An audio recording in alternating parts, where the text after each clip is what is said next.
buugga 48 xeer ee awoodda waa buug cajiib ah badankeen aan garanayno. waxaa qoray qoraa Mareykan ah Robert Greene. waxaan idinkaga soo qaaday 10 xeer aan isleeyahay wax badan ayaa ka faa'iidi doontaan. ugu horeyn, daawadaha sharafta leh, wax kasta ka hor isdiyaarinta ayaa ah furaha guusha. waxaan ahay Jaabir Cusmaan JB.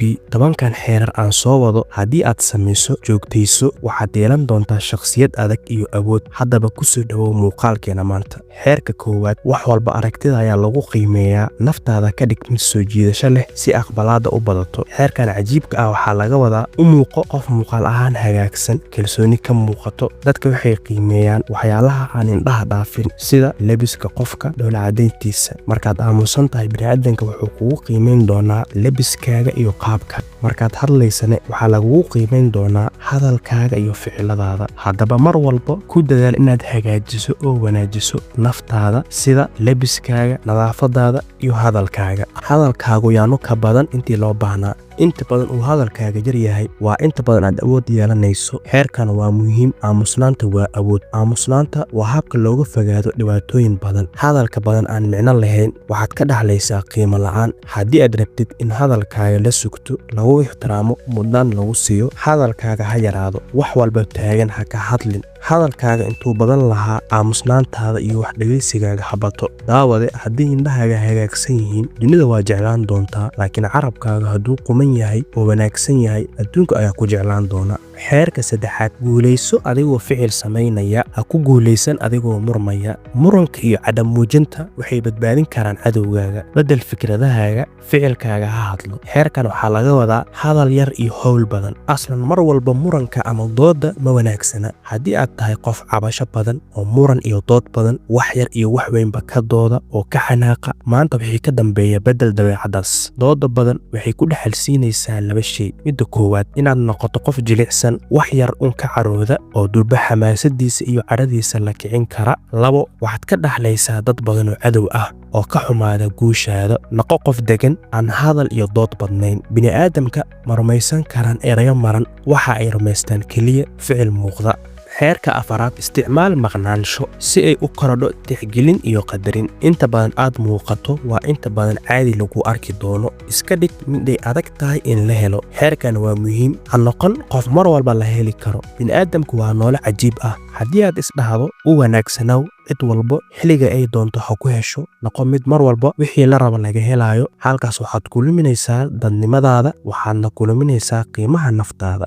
daawade, had iyo jeer u noqo naftaada qofka koowaad halka aad u naqan lahayd nooc labaad oo qof kale ah. ha isku dayin weligaa qancinta qof walba. naftaada kow ha kuu ahaato. waa inaad barataa sida loo dhaho maya. waa inaad lahaataa qorshe maalinle ah adiga kuu gaar ah. waa inay dareemaan dadka inaad tahay qof dan ka dhacda, aan xil walba la heli karin. sidaas ayaad qiimo ku yeelan doontaa. xeerka shanaad, keli ha ugu bixin dadka. keli ahaanshuhu waa khatar. haddaad ka dhex baxdo adduunka, waxaad waayi doontaa fursado badan iyo xog badan oo faa'iido kuu lahaa. xeerkan waa muhiim. bini'aadam ayaad tahay, qof kama maarmi kartid. noqo qof dadkiisa ku dhex jira. waxay muhiim sii tahay markaad u baahan tahay xog ama in wax lagaa caawiyo aad rabtid. noqo qof furfuran. waxaa adiga rabtid inaad hesho ama fursado shaqo ha ahaadaan ama fursado kale, la jecel dadka kale. daawade, mar walba xog aad helayso oo mar walba dhaqaaq yeelanayso. xeerka lixaad, naftaada dib u hawey. ha aqbalin doorka ay dadka ku aaminayaan. naftaada baro halka ay dadka ku saameyn lahaayeen. wejiyo badan waa inaad yeelataa. dareemahaaga waa inaad xakamaysaa.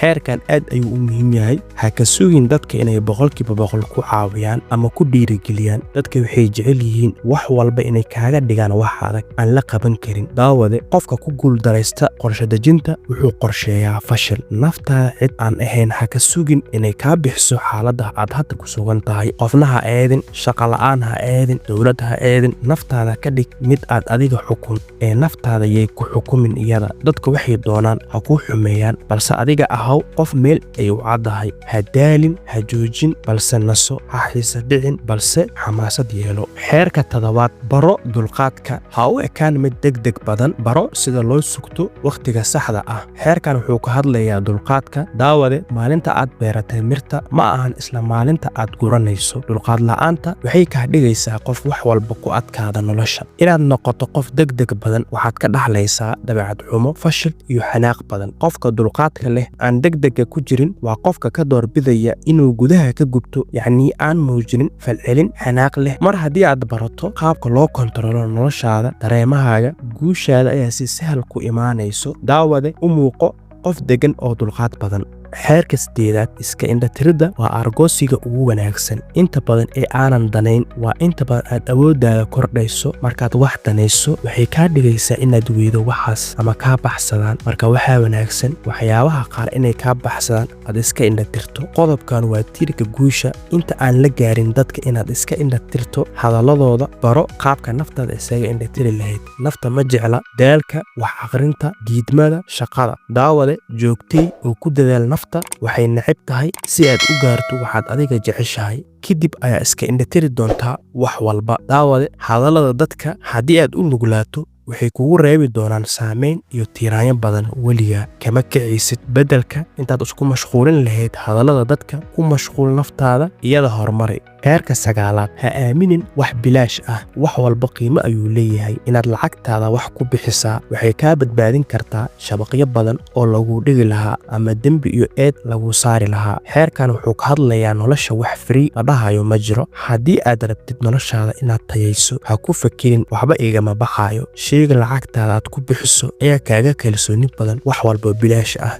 Xaqiiqada nolosha waa sida qaliin oo kale. Marka hore way ku dhaawacaysaa, balse marka dambe waad ku bogsan doontaa. Marka daawade, si aad aaga badbaado dabino badan lagu dhigi lahaa wax walba free ah, lacag la'aan ah, ha ku sirmin, waayo wax walba free ah uma taya badna wax aad lacagtaada u quurtay. Xeerka ugu dambeeya, xeerka 10aad, guusha haddaad gaarto ha israacraacin, kasii gudub oo qorshe kala samee. Xeerkan nolosha muhiim ayuu u yahay. haddii aad guusha gaarto ugu horeyn Allah subxaanahu wa ta'ala u mahadceli guushaada yeysan ku tusin inaad dadka ku digato ama aad ka sii qaado qab iyo isla weyni markaad guulaysato ha ku sii mashquulin dadka iyo falcelintooda guushaada bilow una ku naqato guushaada bilow uu arag hore u soco guul kale ha ku sii dhiibto dadaalkii aad samaysay la imaw dadaalka sii adag noqo qof guusha bacaada u naqata daawadaha sharafta leh halkan haddii aad nala soo gaartay aad u mahadsantahay haddii aad doonayso in aad kordhiso saamaynta waa inaad sidoo kale kordhisaa sabab si aad sababta u kordhiso waa inaad kordhisaa aqoontaada xirfadaada iyo khibradaada daawade ogow ilbiriqsiga kaliya ee aad guulaysanaysid wuxuu ku ilowsiinayaa dhibka iyo rafaadka aad u soo martay guusha ugu dambeyn haddii aad ka heshay muuqaalkan like saar si uu dad badan u gaaro la wadaag asxaabtaada oo share dheh hana ilaawin inaad nagu soo biirto youtube-keena xikmasad subscribe saarto mahadsanid